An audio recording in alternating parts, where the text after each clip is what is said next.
I wanted to thank you to our host, the Port of Seattle.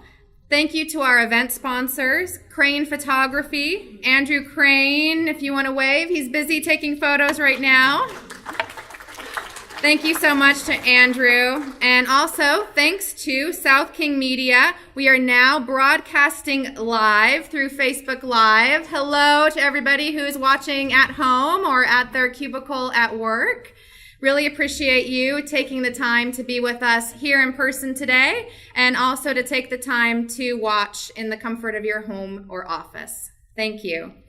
We're able to reach an even broader audience through technology with the Facebook Live and our media sponsor, South King Media.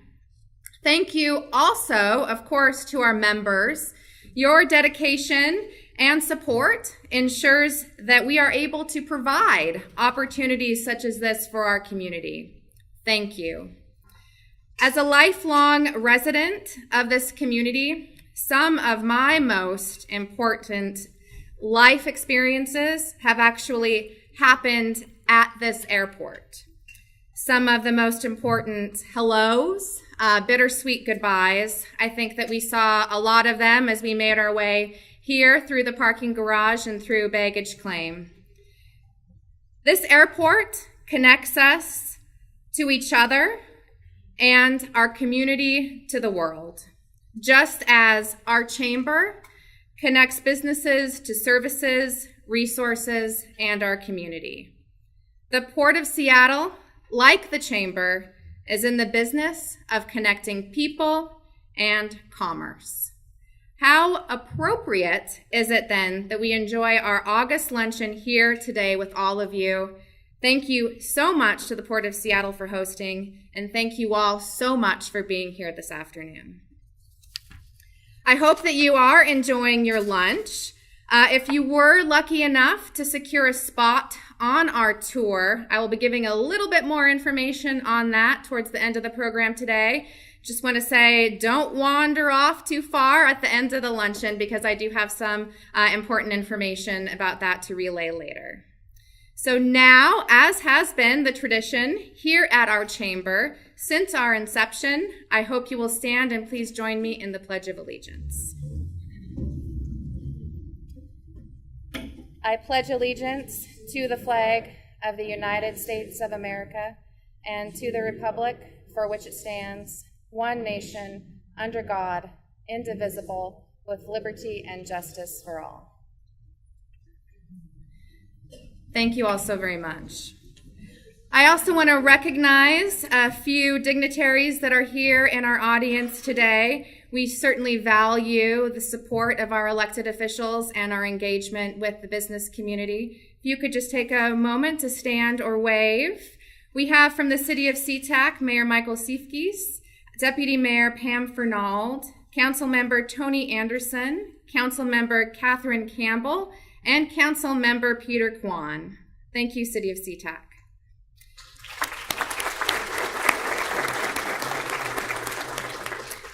And from the City of Tukwila, Councilmember Joe Duffy and Councilmember Kathy Hogarty. Thank you so much, too. And of course, we wouldn't be here without the amazing leadership and guidance of our Board of Directors, Board Chair Dan Matthews, and board members Jill Andrews, Julian Lowe, John Naylor, Ryan Tomasic, and past chair Judy Kuvert. Thank you all so much for being here. Also to our ambassadors who have been diligently selling tickets for our door prizes and helping out. Thank you to Katura Boytz and Michelle Clark. Really appreciate your help. We're also happy to welcome new members, All Things HR, who are here today with us, and Phillips Publishing as well. We appreciate welcoming your membership to our community. And also Edward Jones and Wallingford Financial, who are not in attendance today, but we're welcoming them as members. A few other quick reminders. We do have some fabulous door prizes this afternoon, and you can increase your odds of winning by purchasing additional tickets. Prizes include Rainier and Mariners baseball tickets, as well as a spa gift basket retailed at over $350. Our ambassadors, as I mentioned before, are selling those tickets, so be sure to get yours now. Thank you to the Rainiers Baseball Club and Baker Commodities and Skin Perfect Aesthetics for donating today's prizes. All of the proceeds generated go to support the programs for our chamber. And we will do our drawing at the end of today's luncheon. So again, don't wander off early. I promise I'll do those drawings promptly at 1. We also have on your table a brief survey. We're collecting surveys today to help our Workforce and Education Committee better serve our community. So if you could take a few minutes, there are some pencils and surveys there at your table. Just answer those questions and we'll be by at the end of the luncheon to pick them up. We certainly appreciate your help and your support serving our education and our career partners. So now, without further ado, it is my honor and my privilege to introduce our keynote speaker this afternoon, Mr. Lance Lyttle. Mr. Lyttle is the managing director for Seattle-Tacoma International Airport, which is owned and operated by the Port of Seattle. Prior to joining the port, Lance was the chief operating officer for Houston's 3 airports and chief technology officer at Hartsfield-Jackson. He is a growth-oriented executive who has led multi-year strategic development efforts with capital budgets in excess of $3 billion at Houston airports and played a key role in the $6 billion development program in Atlanta. At Seatac, he leads a multi-billion-dollar terminal revitalization program consisting of an international arrivals facility, renovating the North and South Satellite, and upgrading the entire baggage handling system. He holds a Bachelor of Science in Physics and Computer Science and a Master of Science in Management Information Systems from the University of the West Indies. During his spare time, which I have a hard time believing that you have any spare time, Mr. Lyttle, he plays soccer, basketball, and writes poetry, songs, and short stories. So now I hope you will all join me in welcoming Mr. Lyttle to the podium.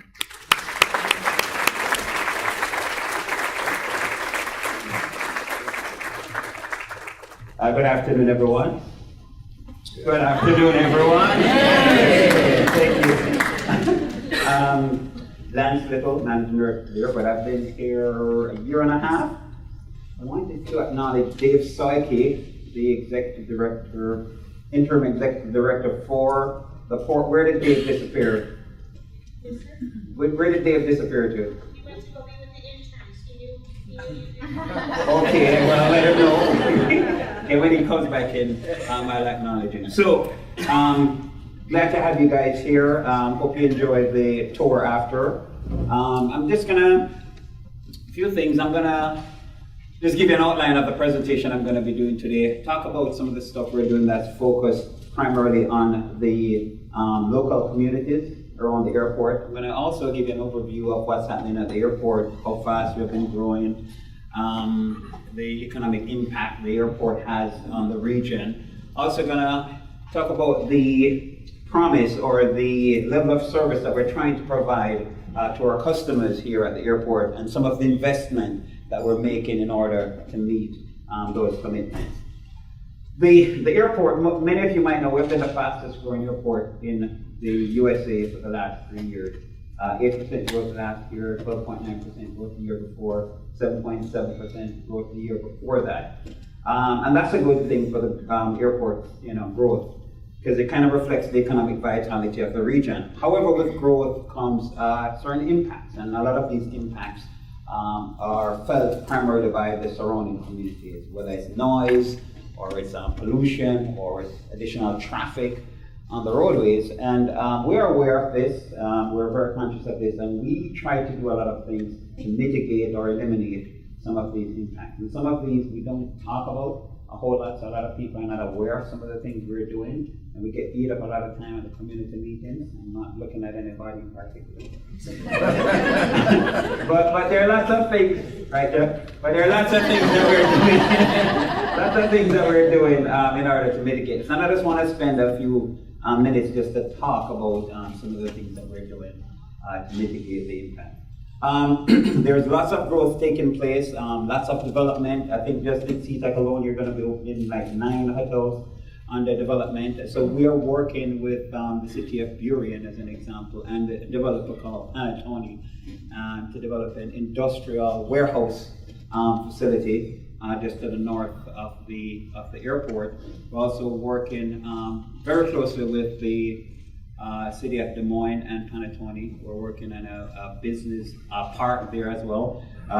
One of the primary facility that you'll see at that location is the new FAA Northwest Mountain Regional headquarters, and they'll be migrating over 1,400 of their employees, consolidating them in this facility. Of course, there are several thousand jobs that's going to be created through these 2 projects. Our objective working through the economic development team is to convert all the vacant lots that we have around the airport and convert these to what we consider to be economic assets. So Dave McFadden, who leads our economic development team, he and his team is driving these developments around the airport. We're in the midst of implementing over 600 electric ground service equipment so that all the airlines can actually convert their traditional ground service vehicles from gas and diesel to electric. We provide what we call preconditioned air and 400 hertz power to the aircraft while they're parked at the gate, so they don't have to run those engines and continue polluting the air and burning fuel and burning money at the same time. We're the first airport that have actually set aviation biofuel targets. We have partnered with, for example, Alaska Airlines and Boeing Airlines, and our vision is to have every aircraft that is fueled at this airport, it will be fueled with sustainable aviation biofuel, and we have set specific targets. We're the only airport in the world that have actually done that so far. All our rent-a-car buses are compressed natural gas buses, and the next phase of these buses that we're going to purchase, we're looking at purchasing actually electric buses as well.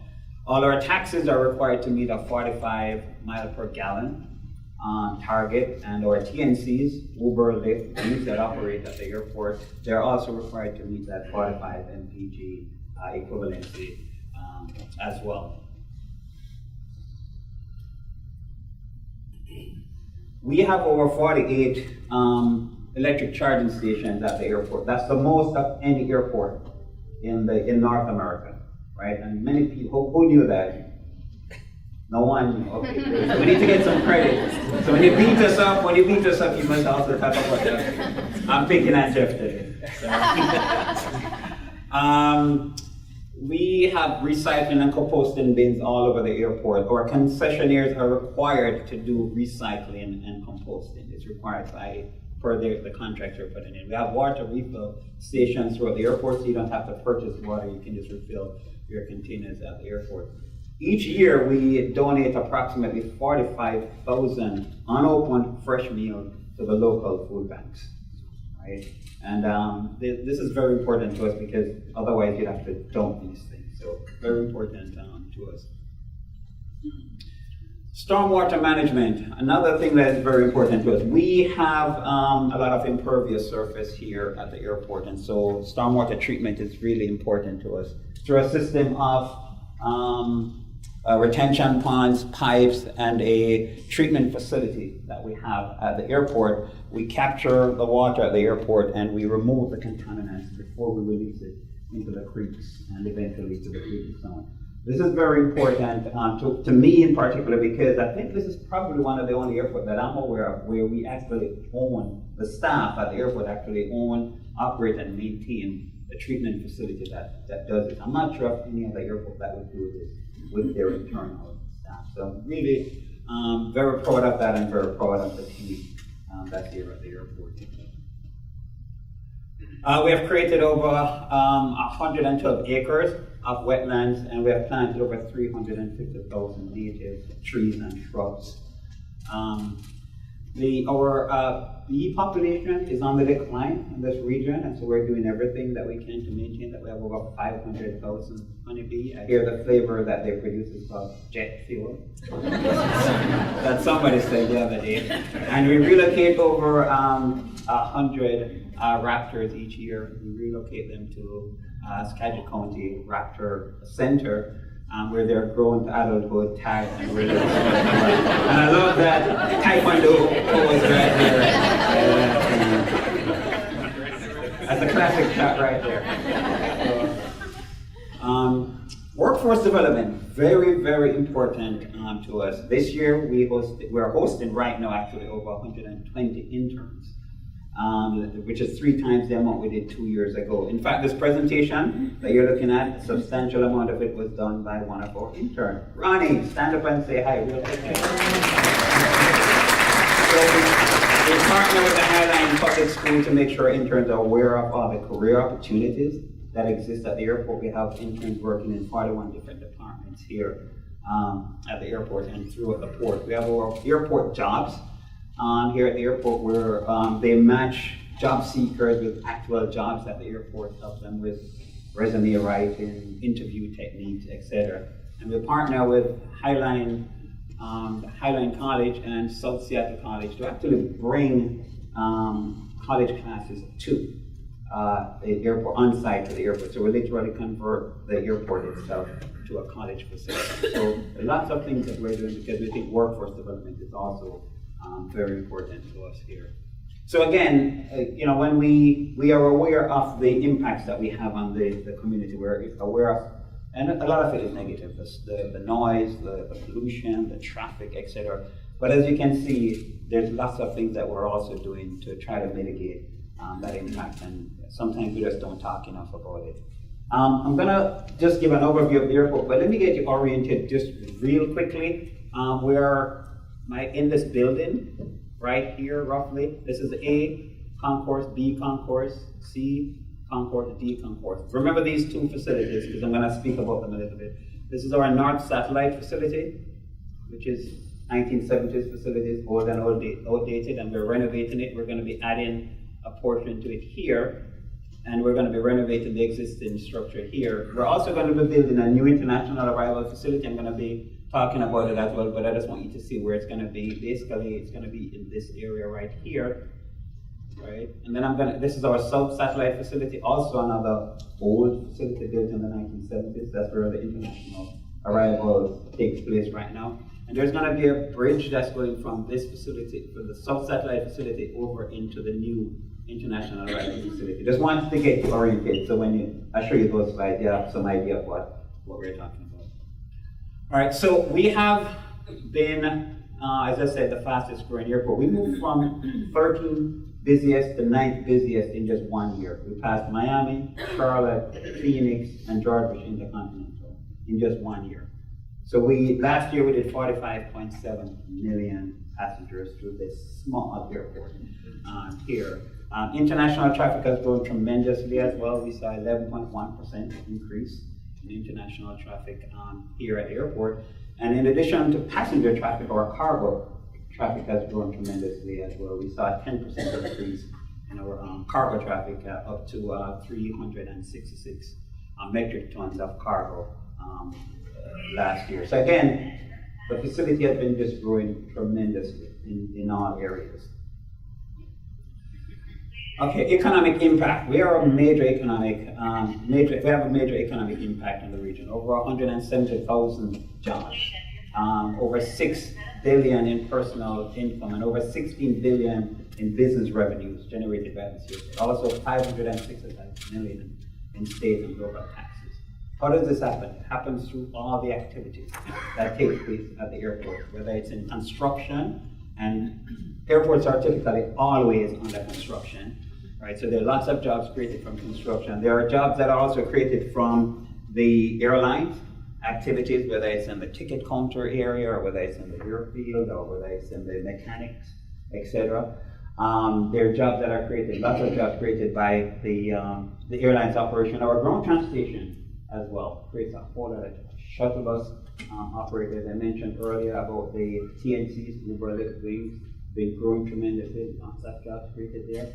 And our traditional taxi operation as well, which in the past have created lots of jobs and continue to create lots of jobs. So again, these are just some of the reasons why the airport is such a major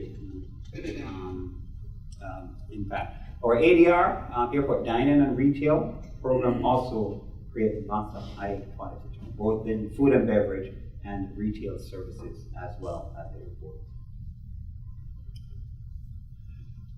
We are basically the gateway to this region, both locally and internationally. We have over 88 domestic, non-stop domestic locations that we service and 23 international. As you can also see, we really have a really nice mix of airlines. And the good thing about this airport is that we're no longer dominated by any one carrier. You see that Delta has grown significantly.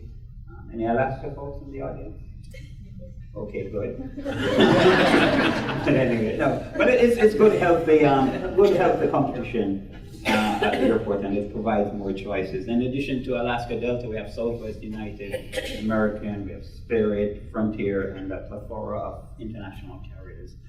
And because of the tremendous growth that's taken place within the region, we continue to attract additional domestic and international carriers. We have Spirit Airlines with flights to LA and Las Vegas. We had Polaris, which started flights to Guadalajara. Virgin Atlantic took over the routes to London, Heathrow.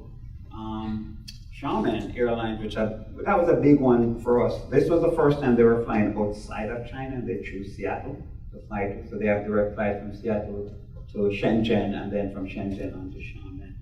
And we had Eurowings, which just started in July, Mike. In July, with direct flights to Cologne, Germany.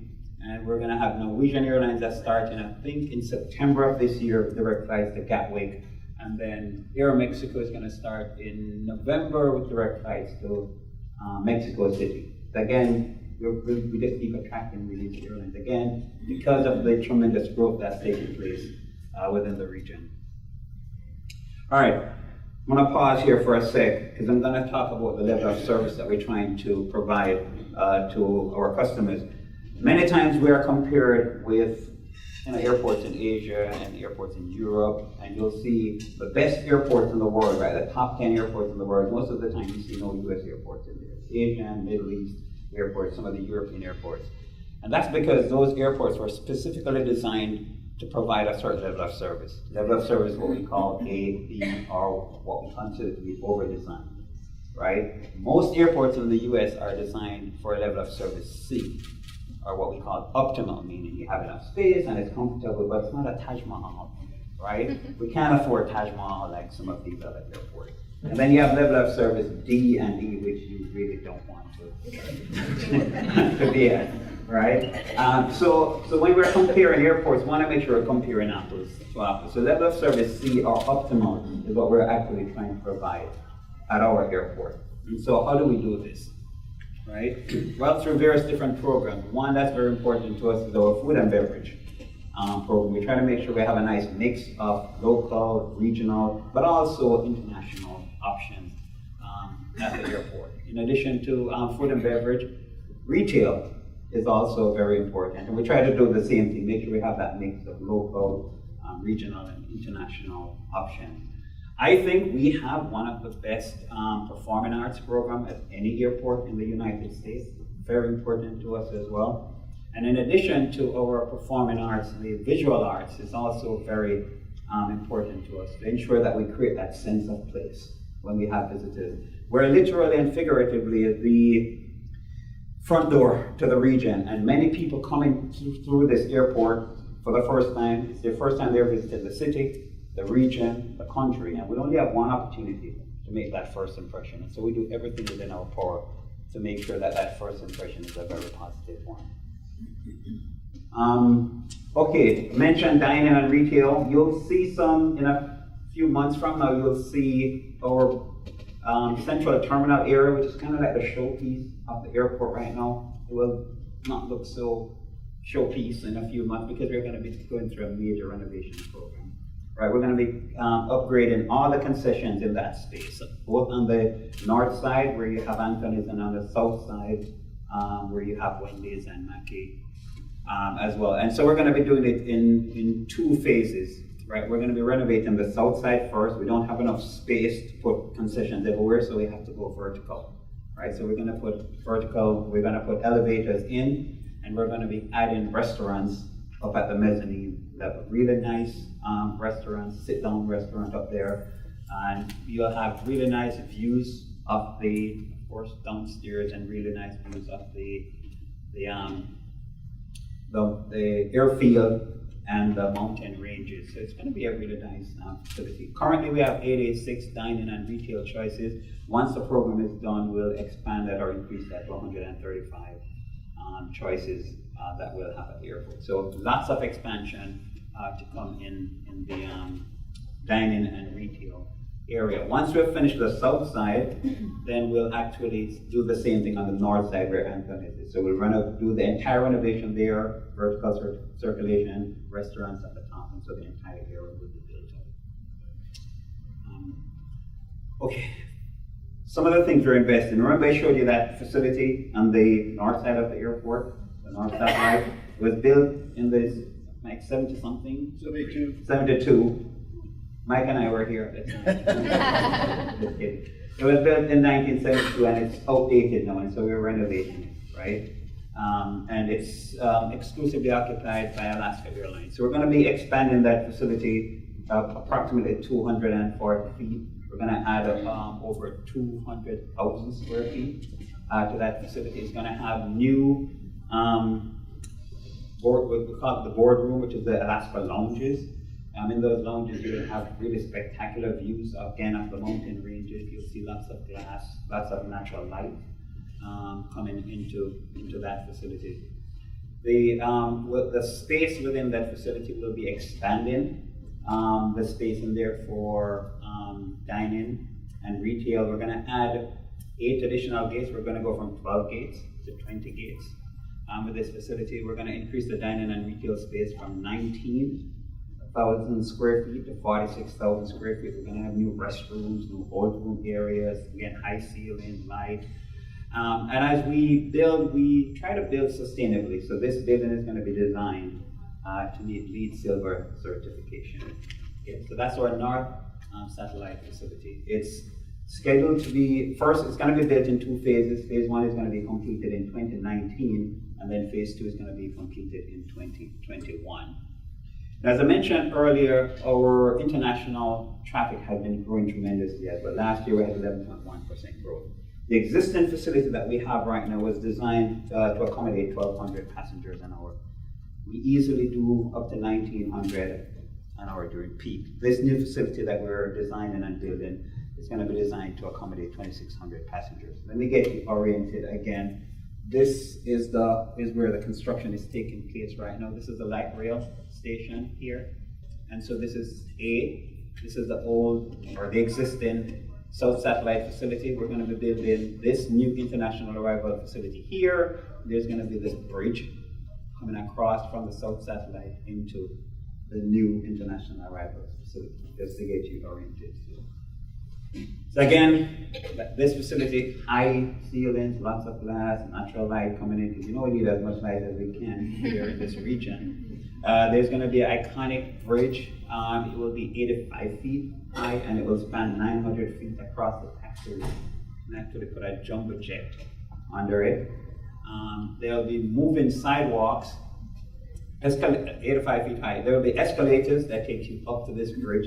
There will be moving sidewalks. You'll have spectacular views of Morton here. Hopefully it's not cloudy and rainy on the day when you arrive here. And you'll go into this brand new facility where the passport or immigration process will be automated. You'll go down into the customs area, baggage claim area, which will have more than twice the size that we have now in the existing facility. And the hope is that you'll be able to make your connections a whole lot faster. If your destination is here, you'll actually end up coming out at the Gina Marie Hall. But if not, you'll be able to get back onto A and make your connections to wherever you're going. So again, brand new facility, much more capacity than we have in the in the existing facility. And this also, phase 1 is scheduled to be completed in 2019, and phase 2 is scheduled to be completed in 2021. So in 2019 and 2021, this airport is going to be transformed. It's going to really look nice.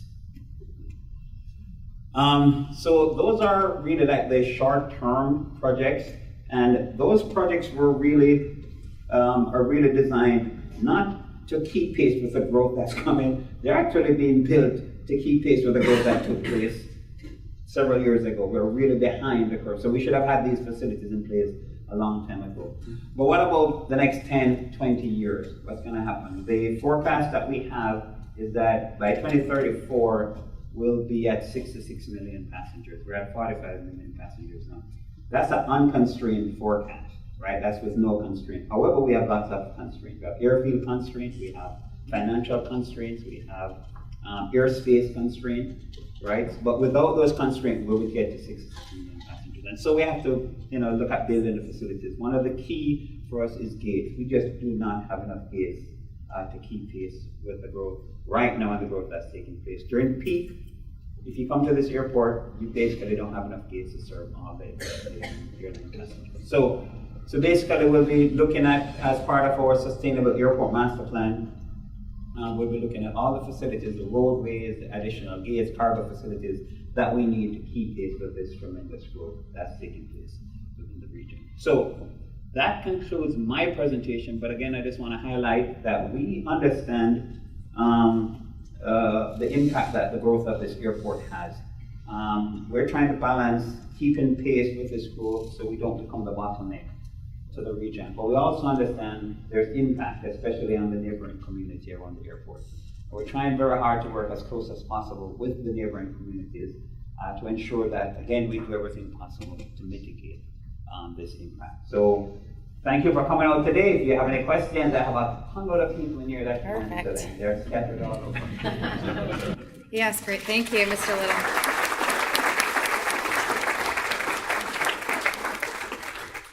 Perfect. So if people have questions for Mr. Lyttle, they can text me on my mobile phone right here, and I can pass them on.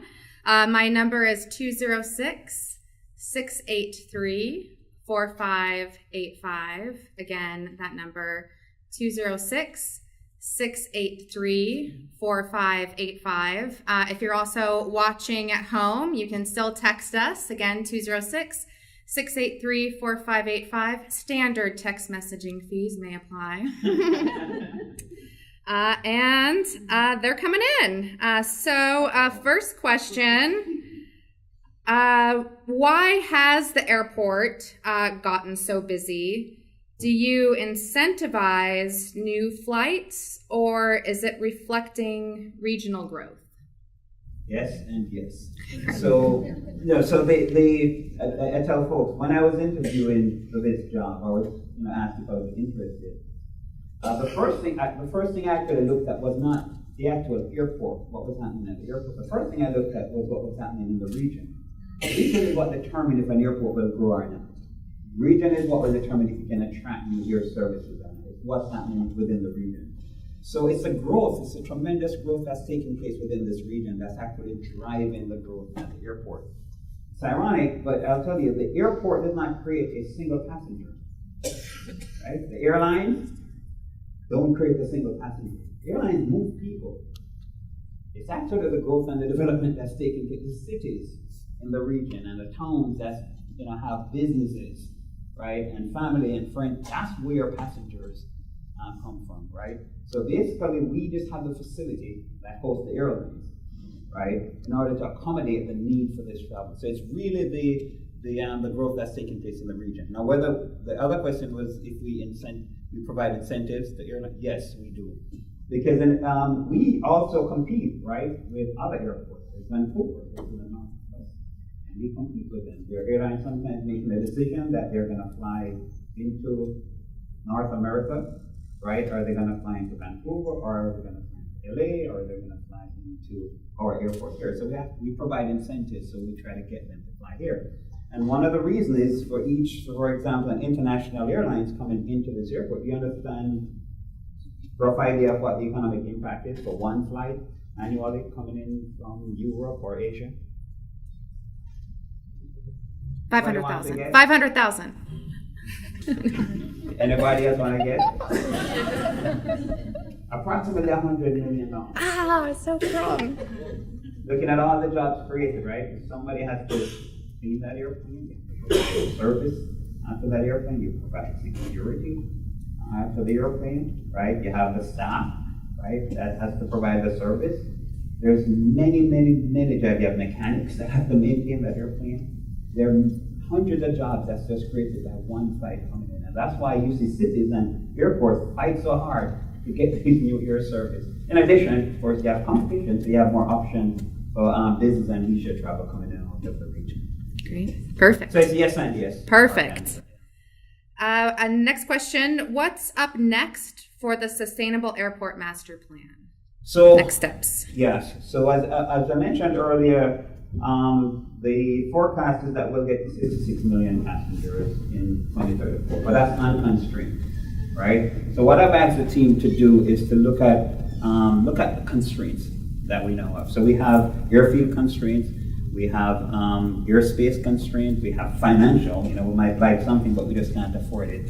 So the team is working right now with the FAA, right, to look at these constraints and how it will impact us, what kind of delays, for example, we would have, and can we actually accommodate 66 million passengers with the airfield, with the airspace, with the financial constraints that we have. So our objective is to get going to environmental review in the fourth quarter of this year. That's what we're targeting right now. Okay. Great. So I guess looks like along the same lines as the 66 million passengers. Unconstrained. Yeah. Right. Can you please speak to how the airport will improve the arrivals and departures infrastructure to speed up the passenger pickup and drop-off process? Yes. So if you look at the second to last slide that I have there, one of them is the roadways, right? So we have major congestion on the roadways. So we're looking at reconfiguring the actual roadway so we can add additional lane. In addition, one of the options that we're looking at as part of the master plan is that we'll have a second terminal where the what's the parking garage, Mike? Doug Fox parking lot will have another terminal with that facility, right? So if we have another terminal facility there and one here, then we'll actually split the traffic, right? And so that will get rid of some of the congestion. But in addition to that, we're going to be doing roadway congestion. Roadway reconfiguration as well to take care of that traffic. Okay, great.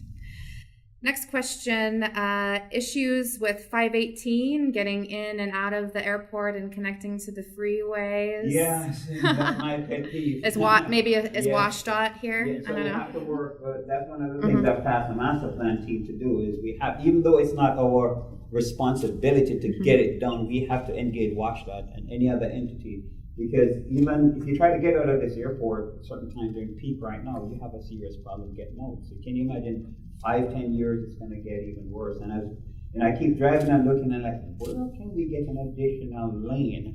And it's very challenging to get an additional lane, but that's why we have really smart planners and engineers to try to figure this out. But that's one of the priority long-term plans on our list. Great. So along kind of the same lines as partnering, what is the Port of Seattle doing maybe to work with the FAA with the frequency of airplanes, flying over neighboring communities? As those flights increase, it becomes a constancy for some of those neighborhoods. Yeah. So we have gotten the complaints. Ironically, tomorrow we'll be meeting with several of the city managers, and we're looking at forming this group or committee. We don't know what we're going to call it yet. The plan, if the group agrees to it, is for us to include the FAA and not just the FAA, the airlines, as part of that group, so we can be far more proactive. Right now, we're kind of operating reactive more. Somebody comes in and then we react. So we want to form this group, which would include the FAA and the airlines and us, and we need to determine which members of the community should be involved, so we can actually address some of these issues ahead. I think the relationship that we have fostered with the FAA has been a really great one. And there are different roles and responsibility, because sometimes people think we're the one responsible for the flight path of the airplane, and it's not really us, it's the FAA. But we try to answer as many of the questions as possible. But we're hoping with that group, tomorrow is going to be the first meeting. We're hoping with the FAA involved, with the airlines involved, with the key stakeholders within the community, we'll be able to be far more proactive and provide information and solutions to the impacted communities. Great. I think we have time for one last question here, and I know there's more on my phone, so I might forward those on to, Marco or some, people later. We can broadcast those answers to these other questions.